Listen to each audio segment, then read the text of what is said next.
ഇന്നത്തെ പ്രതിസന്ധിയെ ഭീഷണിയെ കുറിച്ച് അവരുടേതായ രീതിയിൽ വ്യാഖ്യാനിച്ചുകൊണ്ടിരിക്കുന്ന ഒരു പ്രസ്ഥാനം കേരളത്തിൽ നിന്ന് ആദ്യമായി വടക്കോട്ട് സഞ്ചരിക്കുകയാണ് ചെയ്യുന്നത്. ഇതിനു മുമ്പൊക്കെ വടക്കിൽ നിന്ന് തെക്കോട്ട് പോവുകയായിരുന്നു. തെക്കോട്ട് പോകുക എന്നുള്ളത് മലയാളത്തിൽ വേറൊരു അർത്ഥമുണ്ട്. തെക്കോട്ട് പോവുകയായിരുന്നു സംഘടനകൾക്ക്. വടക്കോട്ട് സഞ്ചരിക്കുന്നു. മണിപ്പൂരില്, രാജസ്ഥാനില്, പിന്നെ ആന്ധ്രാപ്രദേശില്, മധ്യപ്രദേശില്, അതേപോലുള്ള സ്ഥലങ്ങളിൽ ഉത്തർപ്രദേശില് ഞങ്ങള് ക്രമേണയായി ഈ സന്ദേശം മാത്രം മുമ്പിൽ വെച്ചുകൊണ്ട് ഈ രാജ്യത്തിന്റെ ഭാവി, ഈ രാജ്യത്തെ മഹാഭൂരിപക്ഷം വരുന്ന പിന്നോക്ക വിഭാഗങ്ങളുടെ, ന്യൂനപക്ഷങ്ങളുടെ, ദളിതുകളുടെ അവരുടെ കൈകളിലാണെന്നും അവര് സ്വയം ശക്തിയാർജിച്ച് രണ്ടു കാലിൽ നിന്നുകൊണ്ട് നെഞ്ചൂക്കോടുകൂടി തങ്ങളുടെ അവകാശങ്ങളെ കുറിച്ചും മറ്റുള്ളവരുടെ അവകാശങ്ങളെ കുറിച്ചും സംസാരിക്കണമെന്ന് പറയുന്ന ഒരു സന്ദേശത്തിന്റെ അടിസ്ഥാനത്തിൽ ഈ പ്രദേശങ്ങളിലൊക്കെ വ്യാപിച്ചുകൊണ്ടിരിക്കുകയാണ്. അതിന് ആ അർത്ഥത്തിലുള്ള സ്വീകാര്യതയുമുണ്ട്. ആ അർത്ഥത്തിൽ കേരളത്തിൽ നിന്ന് പ്രസ്ഥാനം വരുന്നു, കേരളത്തിന്റെ മറ്റു ഭാഗങ്ങളിലേക്ക്, ഇന്ത്യയുടെ മറ്റു ഭാഗങ്ങളിലേക്ക് പോകുന്നു എന്ന് പറയുമ്പോൾ അതിൻ്റെതായ അർത്ഥത്തിൽ വസ്തുനിഷ്ഠമായി വിലയിരുത്തിയിട്ട് വമ്പിച്ച പ്രോത്സാഹനം നൽകേണ്ട ഒരു സാഹചര്യമുണ്ട് എന്നാണ് ഞാൻ പറയുന്നത്. ഇത് ഞാൻ നേരത്തെ പറഞ്ഞു, ഒരു ചെറിയ പീഡനം കൊണ്ട് അല്ലെങ്കിൽ വൻതോതിൽ ഞങ്ങളുടെ പേരിൽ കേസെടുത്തുകൊണ്ട് ഞങ്ങളുടെ ജയിലുകളിൽ മുഴുവൻ ഞങ്ങളിട്ട് നിറച്ചതുകൊണ്ട് അവസാനിക്കുന്നതല്ല. കാരണം ഇന്ത്യയിലെ ജയിലുകൾ പോപ്പുലർ ഫ്രണ്ടിന്റെ പ്രവർത്തകന്മാരെ മുഴുവൻ ഉൾക്കൊള്ളാൻ മാത്രം ശേഷിയുള്ള ജയിലുകളല്ല എന്ന് തന്നെയാണ് അതിനർത്ഥം. ചരിത്ര ദൗത്യം നിറവേറ്റുകയാണ് ഞങ്ങൾ. അതുകൊണ്ട് നേരത്തെ ബഹുമാനപ്പെട്ട അധ്യക്ഷൻ പറഞ്ഞതുപോലെ 10-17 കൊല്ലമായി ഞങ്ങളെപ്പറ്റി അന്വേഷിക്കുന്നു. പിണറായി വിജയൻ ഇലക്ട്രിസിറ്റി മന്ത്രിയായിട്ട് ലാബിലിന്റെ കാശുമൊക്കെ വാങ്ങിക്കൊണ്ട് ഭരിച്ചുകൊണ്ടിരിക്കുന്ന ഒരു കാലമുണ്ടായിരുന്നു മുമ്പ്. അദ്ദേഹം പറഞ്ഞു 60 സ്ഥലങ്ങളിൽ ഞങ്ങൾ ആയുധ പരിശീലനം നടത്തുന്നു. പിണറായി വിജയൻ അല്ലാഹു സുബ്ഹാനഹു വ തആല നേർമാർഗം കാണിച്ചു കൊടുക്കട്ടെ എന്ന് മാത്രമാണ് ഞങ്ങൾക്ക് പ്രാർത്ഥിക്കാറുള്ളത്. 60 സ്ഥലങ്ങളിൽ ആയുധ പരിശീലനം നടക്കുക. ഞങ്ങൾ ചെറിയ സംഘടനയാണ്. ഇത്രയൊന്നും ആളുകളൊന്നുമില്ല, ഞങ്ങൾക്ക് പത്രമൊന്നുമില്ല, ഒരു ചെറിയ ദൈവാരിക, അതൊക്കെ മാത്രമല്ല ഒരു ചെറിയ സംഘടന.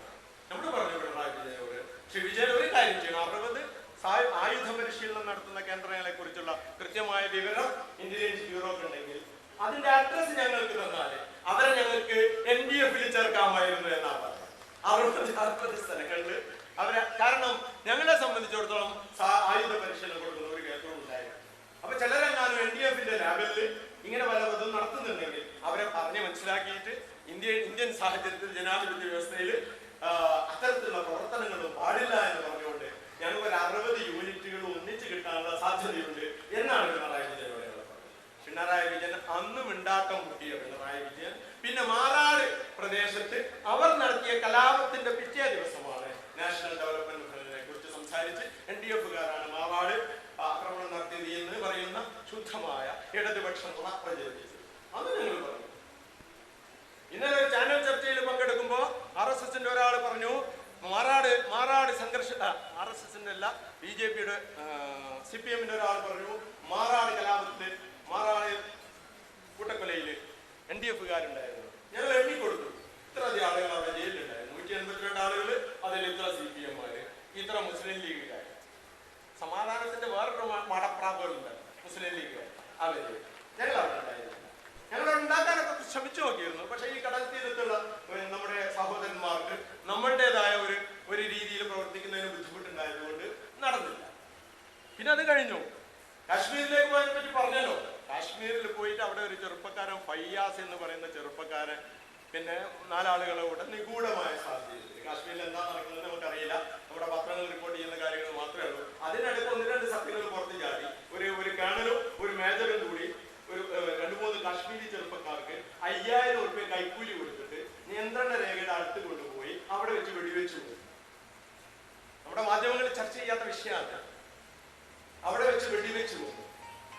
എന്നിട്ട് പത്രങ്ങളിൽ വരുത്തിയത് മുസ്ലിം തീവ്രവാദികൾ,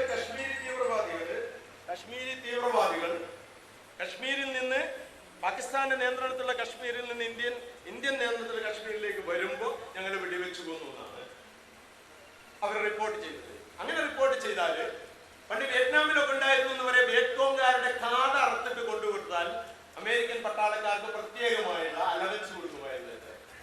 കാത അറുത്ത് കൊടുക്കണം, എന്നാലേ ആളെ കൊന്നു എന്നുള്ളതിന് തെളിവ്. അതേപോലെ ഞങ്ങൾ ഇത്ര 3 തീവ്രവാദികളെ വെടിവെച്ചു കൊന്നു എന്ന് പറഞ്ഞിട്ട് റിപ്പോർട്ട് ചെയ്തു. കേണലിന് ലഫ്റ്റനന്റ് കേണൽ. ലഫ്റ്റനന്റ് കേണൽ എന്നുള്ള പേര് കേൾക്കുമ്പോൾ തന്നെ നിങ്ങളൊന്ന് ഞെട്ടണം കേട്ടോ. കാരണം ഒരു ലഫ്റ്റനന്റ് കേണൽ ശ്രീകാന്ത് പുരോഹിത് എന്ന് പറഞ്ഞ ആളാണ് ഈ പറഞ്ഞ എല്ലാ കലാപങ്ങളും, ഈ പറഞ്ഞ എല്ലാ സ്ഫോടനങ്ങൾക്കും പിന്നിൽ എന്ന് വ്യക്തമായിട്ടുണ്ട്. ഈ ലഫ്റ്റനന്റ് കേണലും മേജർക്കും പ്രത്യേകമായ റിവാർഡ്, ശമ്പളത്തിൽ വർധനവ്, പ്രൊമോഷൻ. ഇതാ കാശ്മീരിൽ നടക്കുന്ന കാര്യം. ഞാൻ അതിലേക്കല്ല കിടക്കുന്നത്. ഫയ്യാസ് എന്ന് പറഞ്ഞിട്ടുള്ള ഒരു ചെറുപ്പക്കാരനോട് കൊല ചെയ്യുമ്പോൾ എന്താ കാരണം നമുക്കറിയില്ല. പോസ്റ്റ്മോർട്ടം റിപ്പോർട്ട് അവിടെ കിട്ടിയില്ല. ഏതായാലും പോപ്പുലർ ഫ്രണ്ടുകാർക്ക് അങ്ങനെ ഒരു പണിയില്ല. പോപ്പുലർ ഫ്രണ്ടുകാർക്ക് അറസ്റ്റുകാരെ നേരിടുന്നതിന് അങ്ങനെ പാകിസ്ഥാനിൽ പോയിട്ട് ആയുധ പരിശീലനം നടത്തേണ്ട ആവശ്യമില്ല. ചെറിയ കളിക്കോപ്പ് മതി എന്നല്ലേ ഇപ്പം മനസ്സിലാവുക. അപ്പോ അതല്ല പ്രശ്നം. പിന്നെ ആ ഫയ്യാസ് എന്ന് പറഞ്ഞ ചെറുപ്പക്കാരനെ കൊല ചെയ്യപ്പെട്ടപ്പോ ഏതൊരാളും കൊല ചെയ്യപ്പെട്ടവർ തന്റെ പുത്രന്റെ മൃതദേഹം കാണുന്നതിനുള്ള ഒരു ആഗ്രഹം ഒരു മാതാവിന്, ഒരു പിതാവിനുണ്ടാവും. ആ മാതാവിന്റെ അടുത്ത് പോയിട്ട് ഡിവൈഎഫ്ഐക്കാർ പറയുകയാണ്, ഈ ജനജാഗ്രത പരേഡ് നടത്തുന്ന അതേ ഡിവൈഎഫ്ഐക്കാർ പറയുകയാണ്, ഈ മൃതദേഹം കേരളത്തിൽ കൊണ്ടുവരികയാണെങ്കിൽ ഈ വമ്പിച്ച കലാപം ഉണ്ടാവും. അതുകൊണ്ട് എനിക്ക് ആ തീവ്രവാദിയായ പുത്രന്റെ മൃതദേഹം കാണേണ്ടതില്ല എന്ന് നിങ്ങൾ പ്രസ്താവന കൊടുക്കണം. പ്രസ്താവന വിനനാണ് എഴുതിയത്. അടിയിലാഭാവം കയ്യൊപ്പിട്ടിട്ടുണ്ടാവും. അത് കണ്ടിട്ട് എന്താണ് നമ്മുടെ രാജ്യത്തെ മുസ്ലിം സഹോദരിമാരുടെ രാജ്യസ്നേഹം എന്ന് നമ്മുടെ അന്തരിച്ച ബഹുമാന്യനായ ശിഹാബ് തങ്ങൾ വരെ പ്രസ്താവന. ഇത് കാശ്മീരിന്റെ കാര്യം ഞങ്ങളുടെ കയ്യിൽ താല്പര്യമില്ല. അത് സംബന്ധിച്ചുള്ള വിവാദങ്ങളിൽ ഞങ്ങൾക്ക് താല്പര്യമില്ല. കാരണം നമ്മള് ഇന്ത്യയിൽ ഇൻഡിജിനസ് ആയിട്ട് തദ്ദേശീയമായ ഉദ്ദേശങ്ങളോടുകൂടി, തദ്ദേശീയമായ താല്പര്യത്തോടുകൂടി പാകിസ്ഥാന്റെയോ ബംഗ്ലാദേശിന്റെയോ ഇസ്രായേലിന്റെയോ അമേരിക്കയുടെയോ താല്പര്യങ്ങളല്ല, നമ്മുടെ രാജ്യത്തിന്റെ താല്പര്യങ്ങൾ സംരക്ഷിക്കുന്നതിന് വേണ്ടി വന്നിരിക്കുന്ന ഒരു പ്രസ്ഥാനമാണ്. ഞങ്ങൾ കുറേശ്ശെ ഈ രാജ്യത്തിന്റെ മുഖ്യധാരയുടെ ഭാഗമായി തീരണം. മുഖ്യധാര എന്ന് പറഞ്ഞാൽ എന്തോ ഒരു അത്ഭുത വസ്തുവാണ്, അതിൽ ചേർന്ന അടങ്ങുന്നുള്ള വാശികൊണ്ടൊന്നുമല്ല. ഈ രാജ്യത്ത് പൊതു ഇടങ്ങൾ മുഴുവൻ RSSന്റെ ആയുധ പരിശീലനം കിട്ടിയിട്ടുള്ള വളണ്ടിയർമാരെ കൈയടക്കി വെച്ചിരിക്കുന്നു. പൊതു ഇടങ്ങളിലേക്ക് മറ്റു സമൂഹങ്ങൾക്ക് കടന്നു ചെല്ലാൻ സാധ്യമല്ല.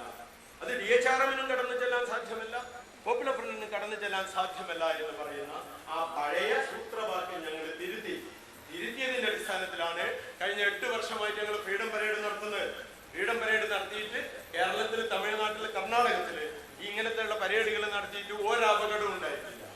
കാരണം ഈ ഫ്രീഡം പരേഡ് എന്ന് പറയുന്നത് ഈ രാജ്യത്തിന് കിട്ടിയിരിക്കുന്ന സ്വാതന്ത്ര്യം എന്നുള്ളത് യഥാർത്ഥ സ്വാതന്ത്ര്യമാക്കി മാറ്റുക എന്ന് പറയുന്ന ഉത്തരവാദിത്വം ഈ നാട്ടിലെ പുതിയ തലമുറക്കാണ് എന്ന് പറയുന്ന സന്ദേശമാണ് ഞങ്ങൾ ഫ്രീഡം പരേഡിൽ അവതരിപ്പിക്കുന്നത്.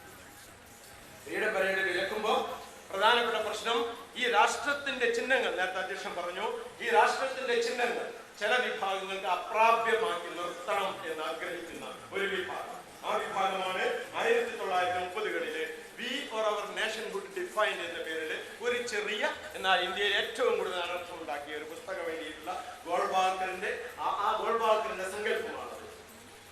ഇന്ത്യയിൽ പിന്നാക്ക വിഭാഗത്തിൽപ്പെട്ട ആളുകൾ, ക്രിസ്ത്യാനികള്, മുസ്ലിങ്ങള്,